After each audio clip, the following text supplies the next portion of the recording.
ಮತ್ತೆ ಇನ್ನೊಂದು ಸೇವೆ ನಾವು ಹೆಚ್ಚಾಗಿ ಯುವಕರಿಗೋಸ್ಕರವಾಗಿ ಪರ್ಸನಾಲಿಟಿ ಡೆವಲಪ್ಮೆಂಟ್, ವ್ಯಾಲ್ಯೂಸ್ ಎಜುಕೇಶನ್ ಇತ್ಯಾದಿಗಳ ಮೂಲಕ, ವರ್ಕ್ಶಾಪ್ಸ್ ಮೂಲಕ, ಟೀಚರ್ಸ್ ವರ್ಕ್ಶಾಪ್, ಸ್ಟೂಡೆಂಟ್ಸ್ ವರ್ಕ್ಶಾಪ್ ಇತ್ಯಾದಿಗಳ ಮೂಲಕ ವಿದ್ಯಾರ್ಥಿಗಳನ್ನ ಉದ್ದೇಶಿಸಿ ಅನೇಕ ರೀತಿಯ ಯುವಕರಿಗೆ ಸಂಬಂಧಪಟ್ಟಿರ್ತಕ್ಕಂಥ ಕಾರ್ಯಕ್ರಮಗಳು ನಡೀತಾ ಇರುತ್ತೆ.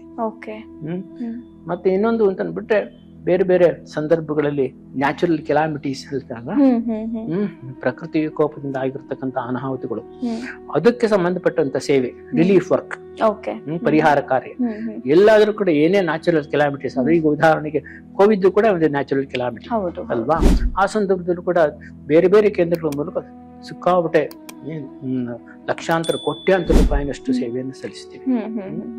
ಅದೇ ಆ ರೀತಿ ಏನೋ ನೆರೆ ಹಾವಳಿ, ಅತಿವೃಷ್ಟಿ, ಅನಾವೃಷ್ಟಿ, ಭೂಕಂಪ ಇತ್ಯಾದಿಗಳು ಎಲ್ಲಾ ಸಂದರ್ಭದಲ್ಲೂ ಕೂಡ ಹೇಳ್ತಾರೆ, ನಮ್ ರಾಮಕೃಷ್ಣಾಶ್ರಮದವರು ಇದಾರಲ್ಲ ಅವರೇ ಮೊದಲು ಹೋಗೋದಂತೆ, ಮೊದಲೇ ಹೋಗ್ಬಿಟ್ಟು ಅಲ್ಲಿ ಸೇವೆ ಸಲ್ಲಿಸೋದು.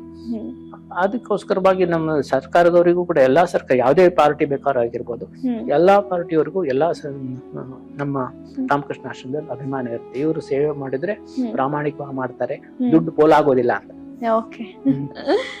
ವೇಸ್ಟ್ ಆಗೋದಿಲ್ಲ. ಮತ್ತೆ ಅದಕ್ಕೋಸ್ಕರ ಅವರು ಆ ಸಂದರ್ಭದಲ್ಲಿ ಉದಾರವಾಗಿ ದಾನ ಮಾಡ್ತಾರೆ.